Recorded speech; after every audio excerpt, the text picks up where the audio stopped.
Plus d'1 milliard d'hommes et de femmes se réclament aujourd'hui du bouddhisme. Né en Inde, il y a 2500 ans, le message de Bouddha n'a été transmis à ses débuts que par quelques moines errants.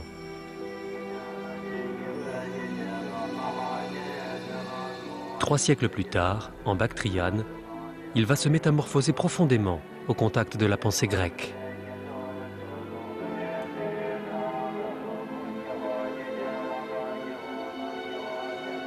Par quelle alchimie spirituelle, artistique et culturelle cette rencontre a-t-elle enfanté d'une religion aussi immensément populaire ?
Un soir, en Inde, au VIe siècle avant notre ère, Sakyamuni, sage de la tribu des Sakyas, médite sous un arbre.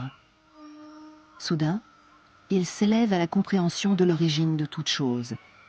Il devient Bouddha, qui signifie l'éveillé. Philosophie pragmatique plutôt que religion, son message enseigne comment se libérer de tout besoin pour atteindre l'éveil. Après la mort du bienheureux, ses disciples délivreront son enseignement dans toute l'Inde, de Ceylan à l'Himalaya. En Grèce, à la même époque, Pythagore enseigne le renoncement et la rigueur pour atteindre la connaissance. Ces moines pratiquent encore aujourd'hui ce bouddhisme primitif et vivent au quotidien selon les préceptes établis par Sakyamuni. Selon eux, la vie en société n'apporte que confusion. C'est pourquoi ils entrent dans les ordres et mènent jusqu'à leur mort une existence austère. Ils n'ont qu'un seul vêtement et ne subsistent que d'aumônes. Ils obéissent ainsi à la parole de Bouddha, car, dit-il, la condition humaine est faite de souffrances et seules des années de pratique ascétique ouvriront une voie permettant d'atteindre l'état de plénitude infinie, autrement dit, l'éveil et l'illumination. Ils vivent isolés dans les montagnes et passent la plupart de leur temps à méditer.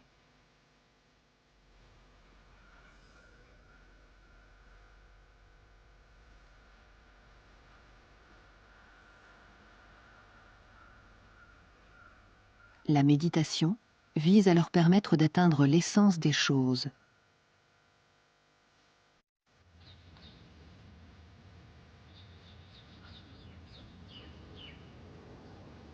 C'est parce qu'il était convaincu que l'homme est à la recherche d'idoles que Bouddha le Bienheureux a expressément interdit toute représentation de sa personne. Il accordait ainsi la primauté au seul message spirituel contre l'inclination naturelle des hommes à l'idolâtrie.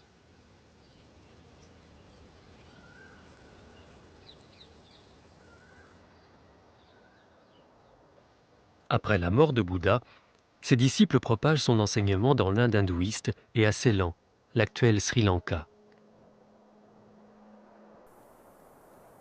À Ajanta, au nord-est de Bombay, se trouve l'un des plus anciens sites bouddhistes.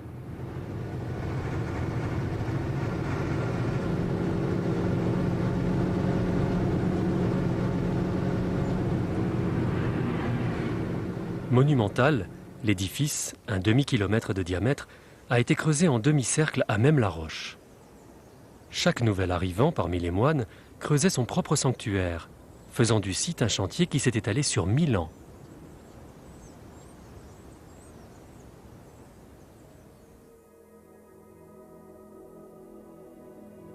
Dans la plus ancienne grotte, sculptures et fresques remontent à 200 ans avant notre ère.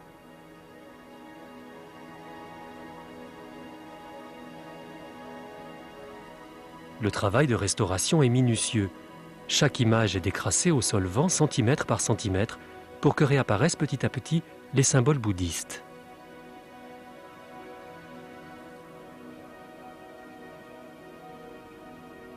Dans cette fresque, la plus ancienne connue, c'est devant le Kalachakra, la roue de la loi, un vieux symbole indien, et non pas devant une image de Bouddha que les croyants priaient. Ceci est le Kalachakra, la roue de la loi ou roue du temps. Et vous pouvez apercevoir des personnages avec les mains jointes. Là aussi, ils ont les mains jointes, ainsi que sur le côté, ils ont les mains jointes. Ils vénèrent le Kalachakra qui représente Bouddha. Les maîtres indiens racontait la vie de Bouddha sans jamais le représenter autrement que sous la forme d'un simple lotus, d'un cheval sans cavalier ou d'un arbre. Manière pour eux d'honorer la prescription de Bouddha Sakyamuni de ne pas représenter son image. Elle ne sera respectée que jusqu'au IIe siècle avant notre ère.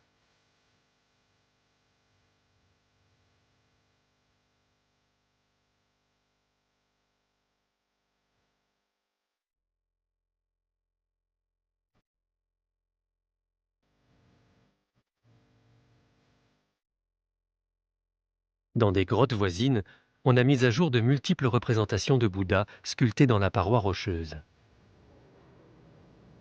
Elles sont postérieures de 300 ans aux fresques du Kalachakra. Il aura fallu ce délai pour que cet interdit ne soit plus respecté. Ce n'était rien moins qu'une révolution.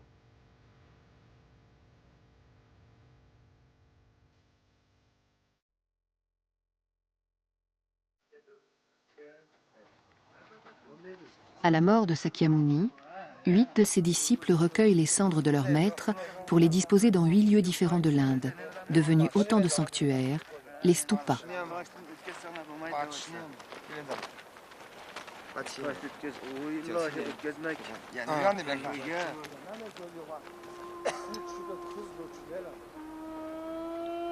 Les 2 siècles suivants, ces moines errants vivant d'aumônes propagent le bouddhisme dans tout le nord du sous-continent indien.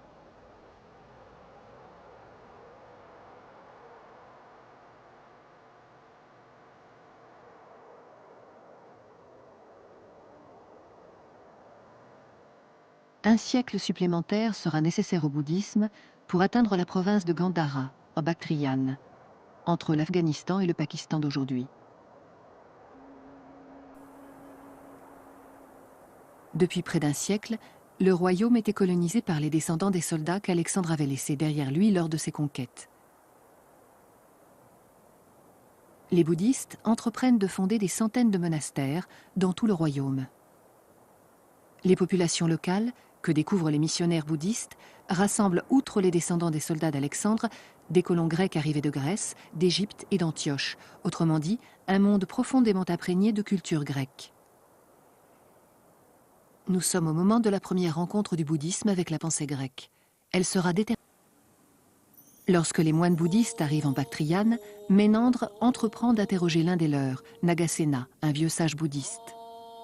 Comment l'enseignement de Bouddha résout-il le problème de la souffrance? Comment atteindre l'éveil? Comment dépasser la mort? On a reconstitué plus de 300 échanges entre les deux hommes sur le sens de la vie et de la mort. Ils permettent aux vénérables d'exposer le message spirituel du bouddhisme. Ces dialogues, traduits en chinois, serviront pendant plusieurs siècles de textes fondamentaux pour l'enseignement du bouddhisme. De ce face-à-face capital date la première rencontre entre le bouddhisme et la philosophie grecque.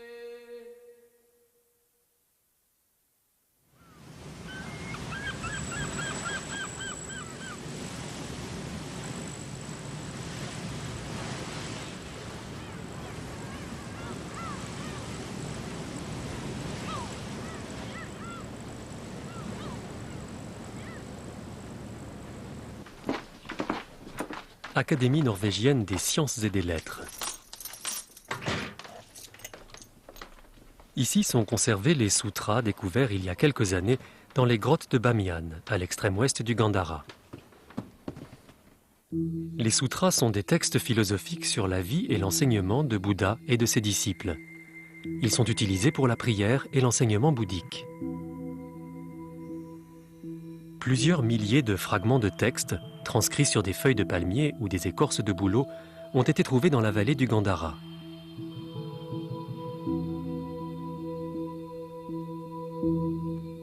Ils sont rédigés en Kharoshthi, une des langues de l'Inde. Les plus anciens remontent au IIe siècle de notre ère.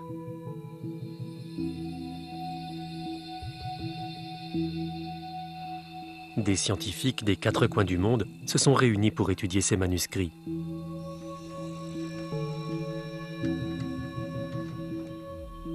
Ils sont tellement fragiles qu'ils ne doivent pas être manipulés. C'est pourquoi les chercheurs utilisent des images numériques pour recomposer les fragments et les décrypter.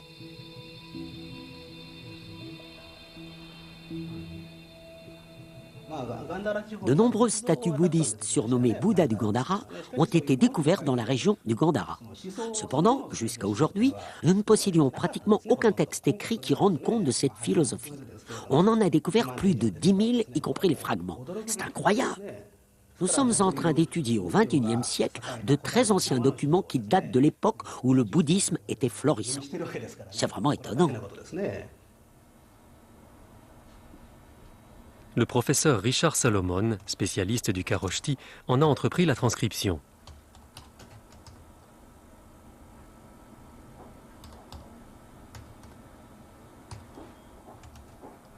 Il a découvert deux mots très particuliers dans un de ses écrits.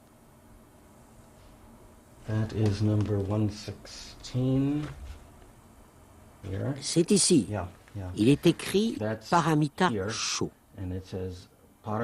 Paramita signifie vertu et Sho est le nombre 6. Les 6 vertus sont donner, y compris sa vie, vivre selon l'éthique, patience et humilité, ardeur et ténacité, méditation, connaissance intuitive de soi et de l'univers. Les 4 premières vertus existaient dès l'origine du bouddhisme. Les 5e et 6e sont apparues après. Elles conduisent à la réalisation de soi, à l'éveil. Elles transcendent la discipline et le formalisme ascétique en vigueur à cette époque. On peut méditer et atteindre l'éveil n'importe où, n'importe quand, sans pour autant devenir moine. C'est le fondement du bouddhisme Mahayana, dit du grand véhicule, basé sur l'expérience intérieure.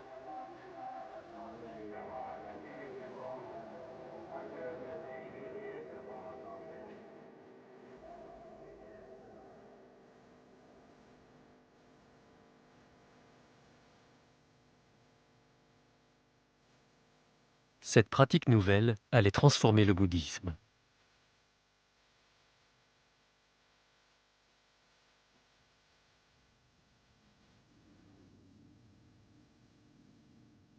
Elle donnera naissance en Chine, au VIe siècle, au bouddhisme zen qui se propagera ensuite en Corée et au Japon.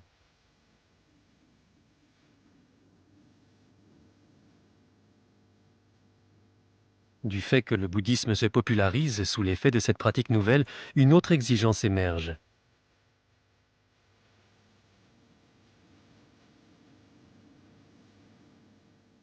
Elle s'exprime dans ce sutra. Je veux voir Bouddha, je veux entendre la voix de Bouddha.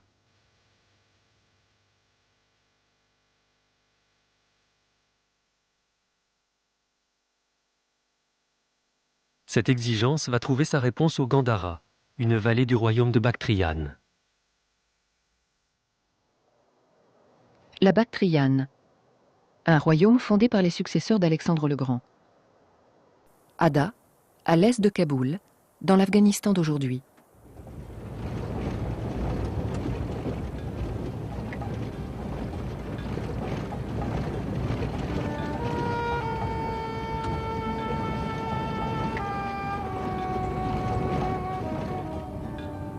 Dix temples bouddhistes avaient été élevés sur ce site.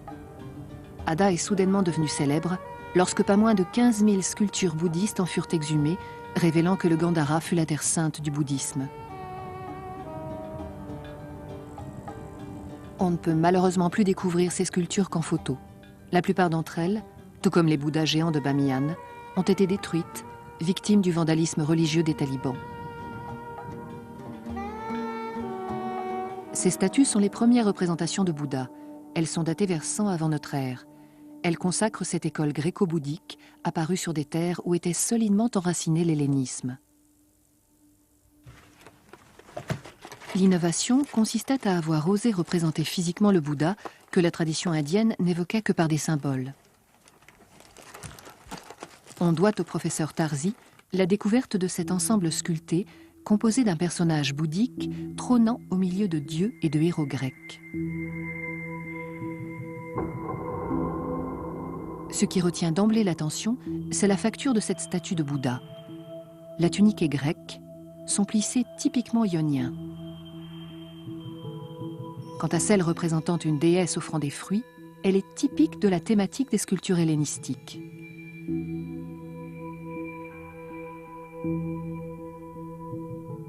Elle voisine avec un personnage athlétique dans lequel on reconnaît Héraclès, le demi-dieu grec.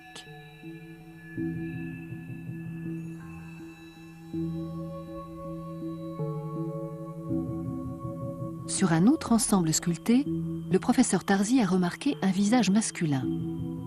La pureté et la sûreté du trait, la ressemblance du profil avec d'autres représentations d'Alexandre permet de penser qu'il s'agit bien du fameux conquérant.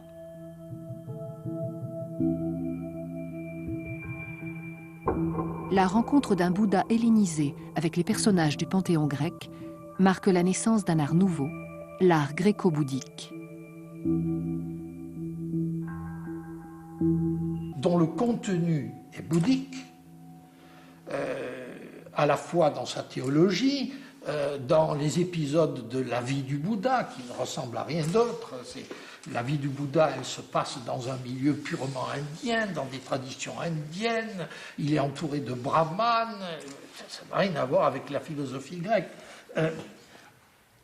Mais n'empêche qu'on constate que, pour illustrer les vies du Bouddha, les artistes de cette région, à partir de notre ère à peu près, ont emprunté des formes hellénisées. Le type lui-même du Bouddha, on a dit, ce plissé typique du manteau du Bouddha, de son manteau de moine, s'inspirait de modèles grecs.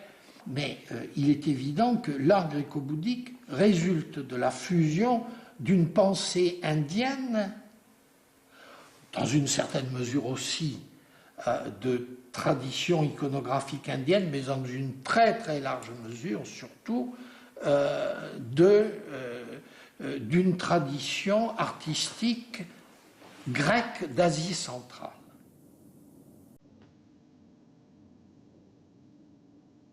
Au fond, la rencontre historique entre le bouddhisme et l'hellénisme répondait à la demande des peuples nouvellement convertis de voir représenter leur dieu.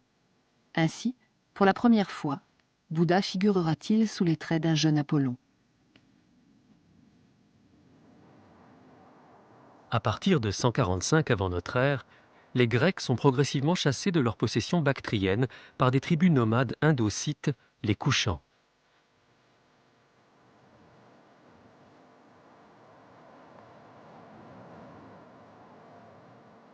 La violence de l'invasion, la brutalité de ces cavaliers des steppes n'altérera pas la nature de l'art gréco-bouddhique.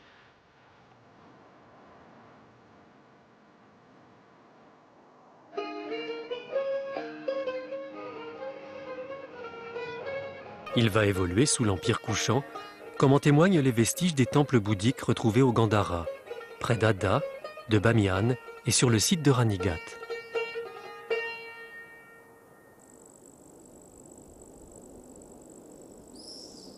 La multiplication des adeptes a entraîné l'édification de très nombreux temples et monastères bouddhiques.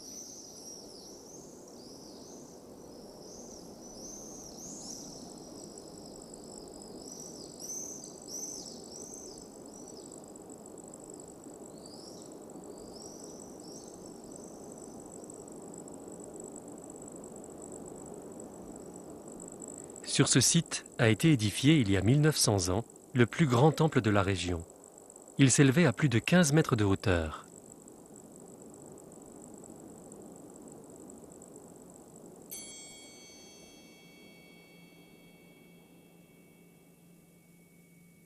On y a retrouvé une importante statuaire bouddhique, parmi laquelle cette sculpture a la pureté et à la douceur apollinienne, bien qu'elle date de l'époque Kushan. Les archéologues japonais recherchent dans le Gandhara des jalons de l'évolution du bouddhisme jusqu'à son arrivée au Japon.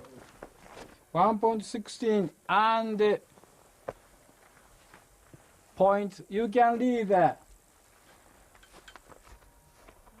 160.5 okay.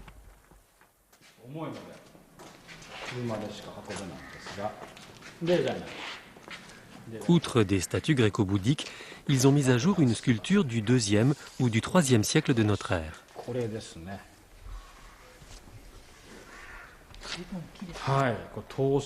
Si on l'examine, on constate qu'elle porte une ceinture avec un pendentif au bout duquel il y a un motif en forme de cœur. Si on considère la statue dans son ensemble, effectivement, on peut penser qu'il s'agit d'un personnage important de la société Kushan ou bien d'un roi Kushan.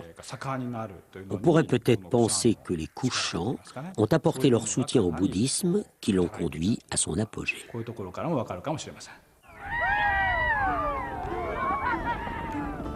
Histoire glorieuse que celle des Kushans, nomades de la tribu iranienne des Yuche. Peuple de cavaliers, ils réalisent un rêve ancestral, entrer au galop dans les grandes métropoles. Les plus célèbres de leurs monarques furent les 3 rois de la dynastie Kanishka, qui régnèrent entre la fin du 1er et le 2e siècle de notre ère. Aujourd'hui, ils perpétuent leur tradition cavalière avec ce jeu, le buzkashi, qui remonte aux origines Kushan.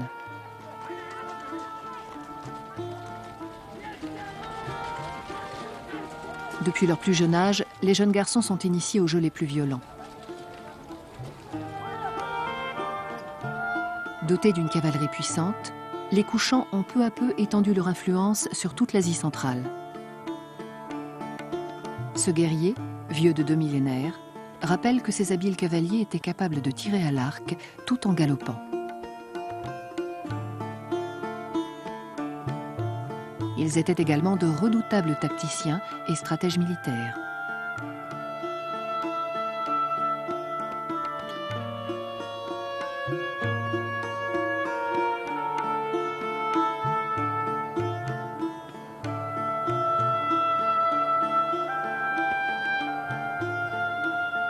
Ils franchissent au prix de tous les dangers les cols enneigés de l'Hindu Kush.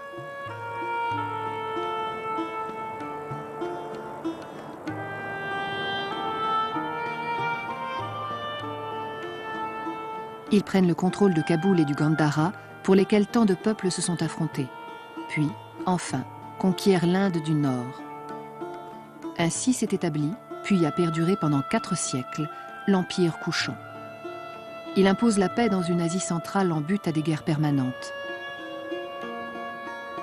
Au 1er siècle de notre ère, la Chine des Han ne reconnaît l'existence que de 3 empires, le sien, Rome, alors à son apogée, et l'Empire Kushan, qui occupe une position centrale sur la route de la soie qui relie la Méditerranée à la Chine.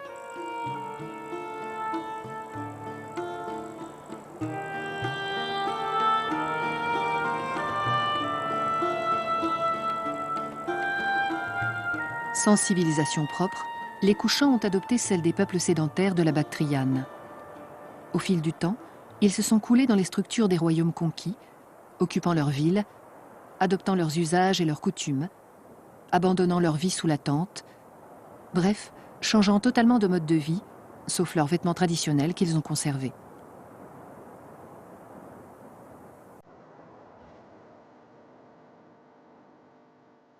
Le roi Kanishka était vêtu à la manière caractéristique d'Asie centrale, long manteau et bottes de cuir.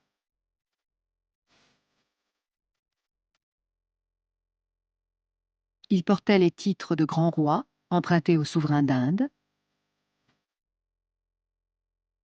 roi des rois, à l'image des rois de Perse, et fils du ciel, à l'instar des empereurs de Chine. Tous ces titres, gravés sur sa statue, révèlent les liens étroits de l'Empire couchant avec ces pays.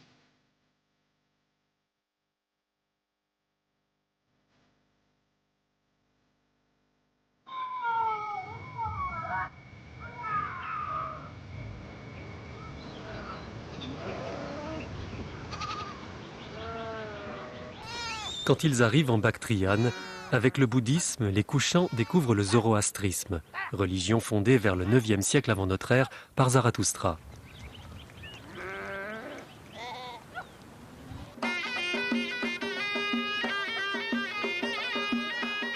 Ce prophète de Bactriane fut le premier monothéiste. Il prêchait l'existence d'un Dieu unique et bon, Ahura Mazda. Zarathustra prônait l'amour de tout être vivant et la pureté des pensées et des actes. Il interdit les sacrifices d'animaux, contribuant à la sédentarisation des nomades des steppes et au développement de l'agriculture. Il vénérait le feu, symbole de pureté.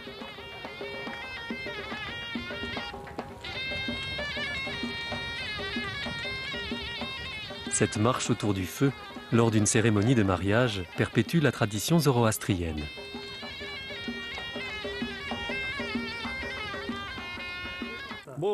Ce rituel des jeunes mariés efface tous les péchés qu'ils ont commis jusque-là et leur permet de commencer une nouvelle vie en tant que membres d'une même famille.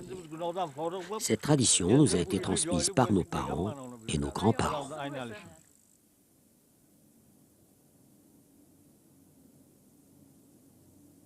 La coexistence du zoroastrisme et du bouddhisme avec la pensée grecque traduisait un syncrétisme naturellement vécu dans le quotidien des diverses populations qui composaient l'Empire. Les flammes qui surgissent de l'épaule de Bouddha rappellent que les couchants avaient attribué au bouddhisme des caractéristiques empruntées au zoroastrisme.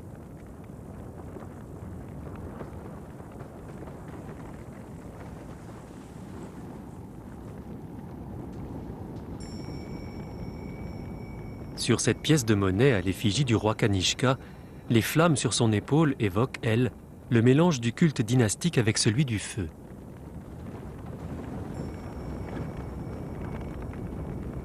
La représentation du Bouddha en majesté comme ça est important parce que les souverains couchants eux-mêmes ont les flammes de leurs épaules. Kanishka s'est présenté comme une divinité où Bouddha est représenté à la manière de présentation royale. Voilà. Il y a une complicité entre l'art monastique et l'art de pouvoir.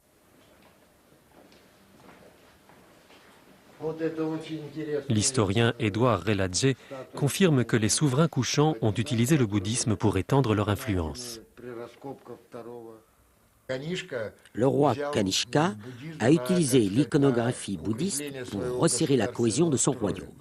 C'est pourquoi il a protégé le bouddhisme, favorisant son implantation dans la région, tandis que le bouddhisme, de son côté, a profité de cette opportunité pour étendre son influence. Les monarques couchants ont eux-mêmes utilisé la statuaire bouddhiste pour se représenter.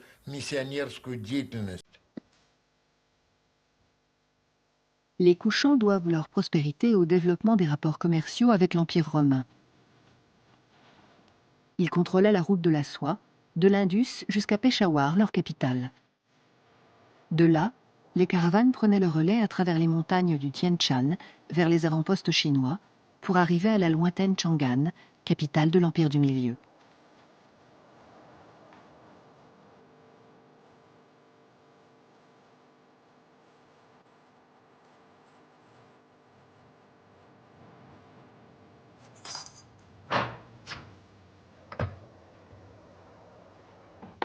Cette chambre forte du musée de Lahore protège des pièces de monnaie. Leur examen permet d'éclairer la démarche politique des souverains Kanishka. Elles sont frappées à leur effigie et ont été remodelées d'après des pièces romaines en or dont elles conservent le poids d'origine. En faisant circuler cette monnaie, ils s'assuraient la maîtrise des échanges commerciaux avec la Méditerranée.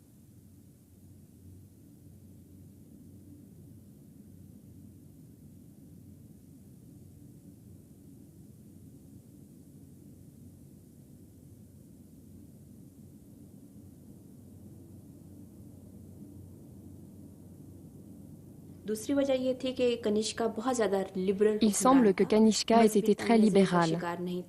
Ce roi faisait preuve d'une grande ouverture d'esprit à l'égard de la religion.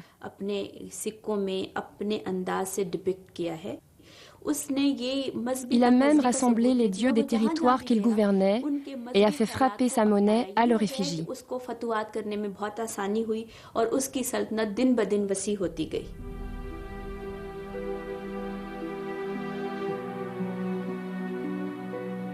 L'intelligence politique des souverains Kanishka est également attestée par ces pièces de monnaie, sur le revers desquelles chacun des dieux vénérés par les nombreux peuples de l'Empire couchant est représenté.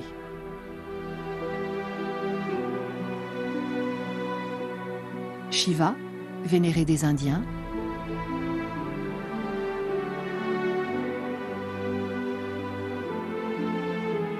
Mitra, le dieu soleil du peuple iranien,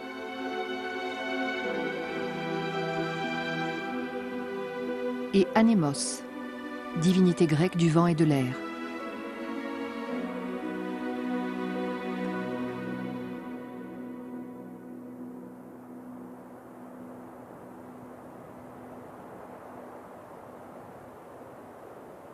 Au cours des 4 siècles de paix imposés par l'Empire couchant, le bouddhisme connaît une évolution qui allait le porter au premier rang des religions universelles.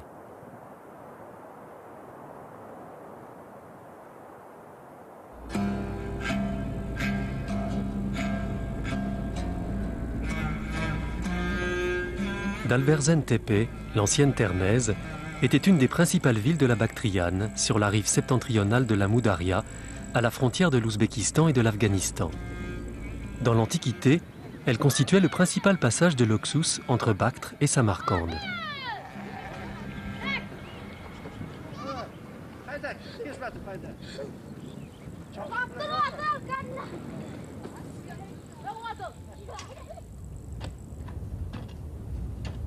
Dans ces ruines, des archéologues russes ont découvert de grandes quantités de bijoux dans les maisons et les tombes kushanes.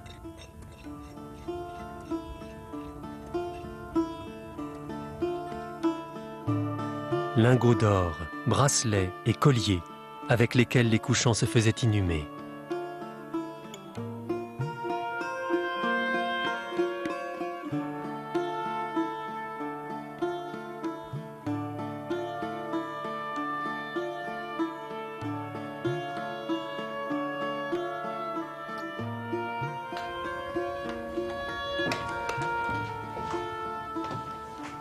L'archéologue ouzbek Bahodir Tourgounov a porté une attention particulière aux pièces de monnaie retrouvées dans les tombes.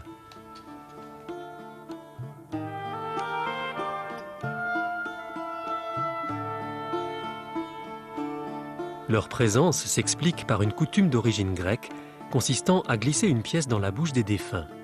Selon lui, cette coutume permet d'expliquer l'attitude des couchants face à la mort.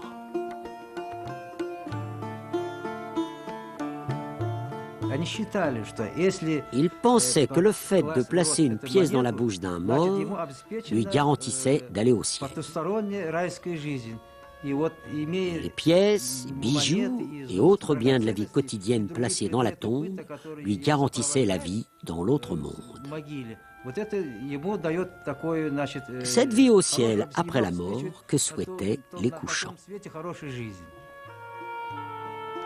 Un sutra bouddhique, traduit en chinois, cite un couchant converti au bouddhisme.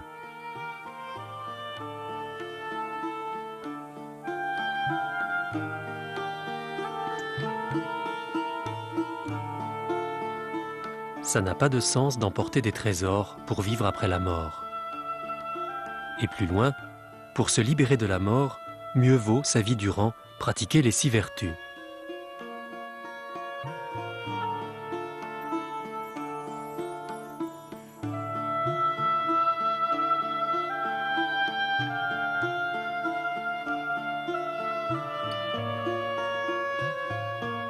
La peur de la mort conduit les fidèles couchants à pratiquer l'offrande. On a retrouvé de nombreuses représentations de donateurs près des sanctuaires du Gandhara.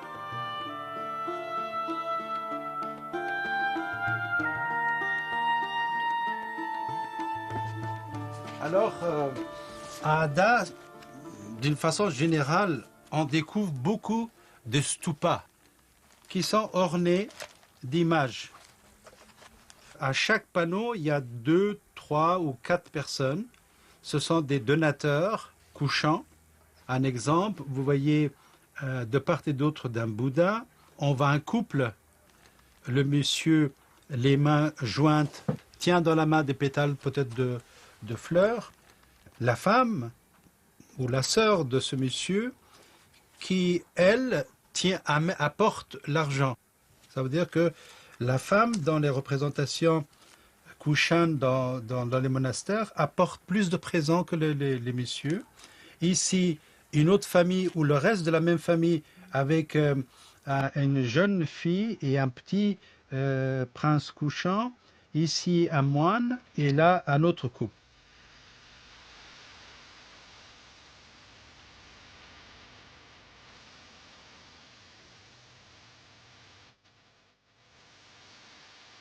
Gagner son bonheur après la mort était une préoccupation constante des couchants.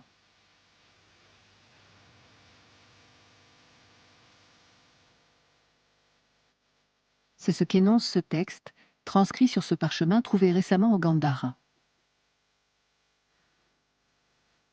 Nous souhaitons le bonheur de notre père, notre mère et tous les membres de notre famille dans cette vie ainsi que dans la vie après. Bien que le bouddhisme n'exige aucune offrande, les couchants croyaient pourtant que leur bonheur après la mort en dépendait. En cela, ils demeuraient fidèles à des coutumes ancestrales. À côté des vestiges des stupas de Ranigat, les archéologues ont découvert des blocs de pierre encochés destinés à recevoir des pièces de monnaie en offrande.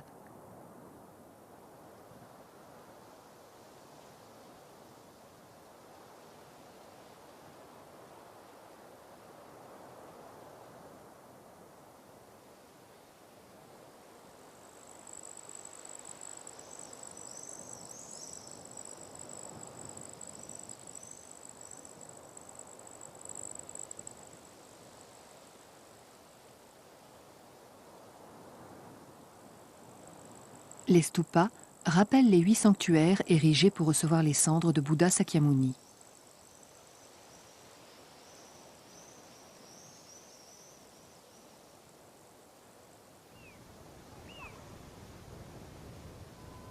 D'autres éléments inattendus sont apparus lors des fouilles du temple de Ranigat. Les archéologues ont été surpris par son étrange structure. Il semblait construit autour d'un imposant stupa central. L'entourant, d'autres plus petits ont également été dégagés. On en a retrouvé 40, nombre surprenant pour un même site.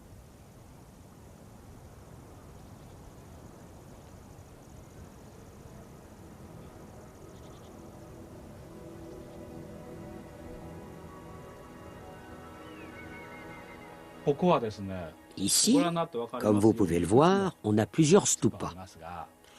Entre ces deux-là, ils ont été contraints de construire un nouveau socle sur lequel ils ont élevé d'autres stupas. C'est l'expression d'une formidable volonté de puissance.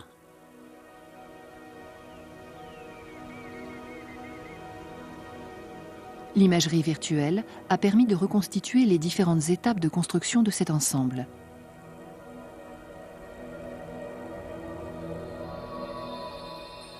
À l'origine, un stupa est édifié au centre du site.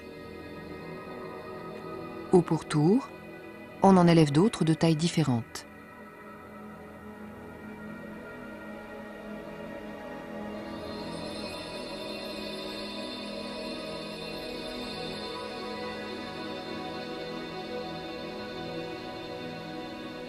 Enfin, un ultime et gigantesque stupa de 15 mètres de haut recouvre le stupa central.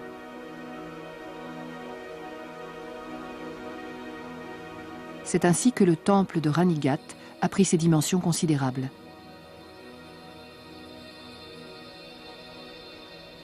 C'est à la ferveur des pieux bouddhistes que la Bactriane doit ses temples, ses stupas et sa statuaire. Mais le bouddhisme ne fut pas seulement la première grande religion de prière dans l'histoire de l'humanité.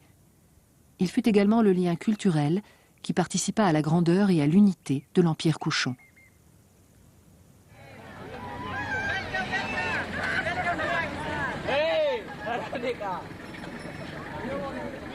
Peshawar, au Pakistan, le cœur du Gandhara.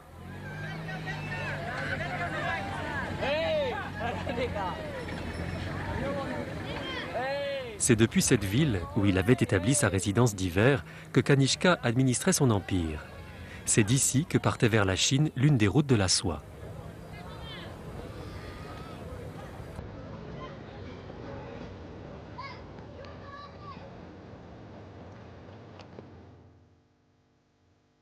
Une légende toujours vivante veut que le souverain ait bâti le plus grand stupa du monde sur une petite colline au-dessus de la ville. On y a exhumé récemment un reliquaire destiné à recevoir des cendres.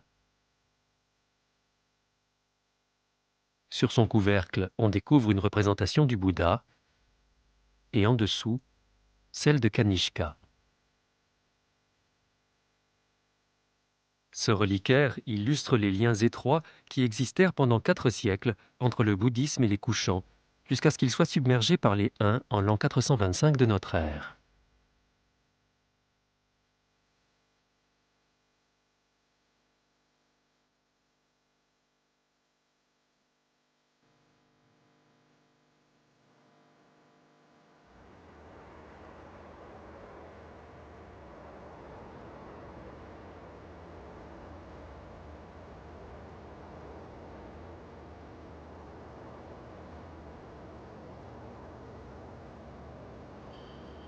Le bouddhisme a poursuivi son expansion au-delà des barrières montagneuses du Tien Shan pour atteindre la Chine et le Japon.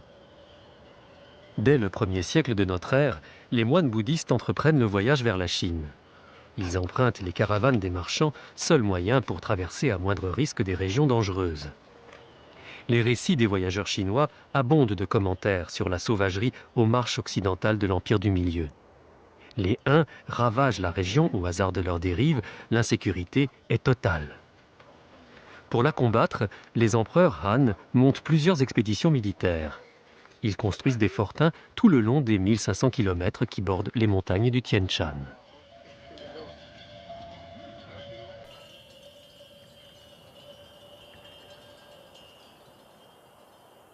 À partir du IIe siècle de notre ère, l'arrivée massive de moines bouddhistes dans l'Empire du Milieu fera du bouddhisme la 3e grande philosophie de la Chine, à côté du confucianisme et du taoïsme. Chacun de ces 3 courants de pensée se transformera au contact des 2 autres.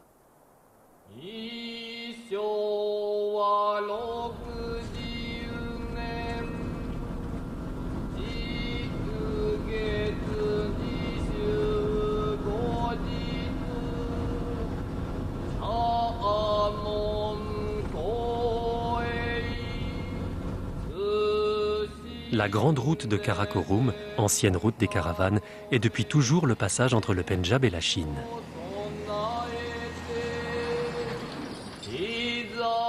Avec des passes abruptes jusqu'à 4000 mètres d'altitude, elle était parcourue en permanence par les caravanes de la vallée de l'Indus. Des dessins gravés sur les rochers jalonnent cette route.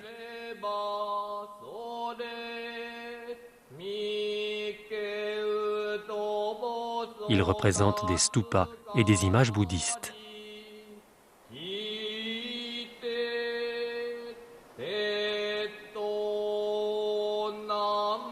Ils sont la trace du passage des moines et des pèlerins, les artisans de la propagation du bouddhisme en Chine.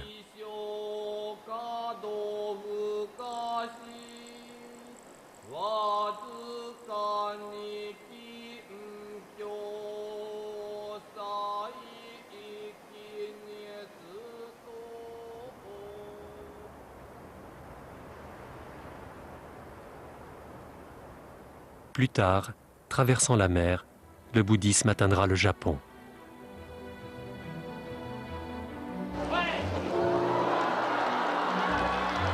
Festival de Nara, au Japon. On fête, au temple Todaiji, l'arrivée du printemps.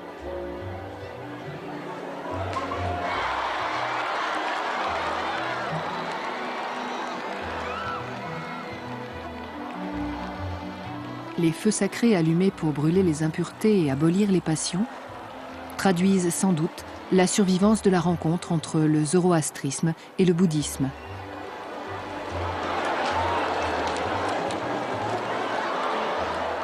C'est l'aboutissement d'un brassage spirituel et culturel unique dans l'histoire des hommes. Pour le bouddhisme, tout avait commencé en Inde, avant sa métamorphose il y a 2000 ans au contact de la pensée grecque.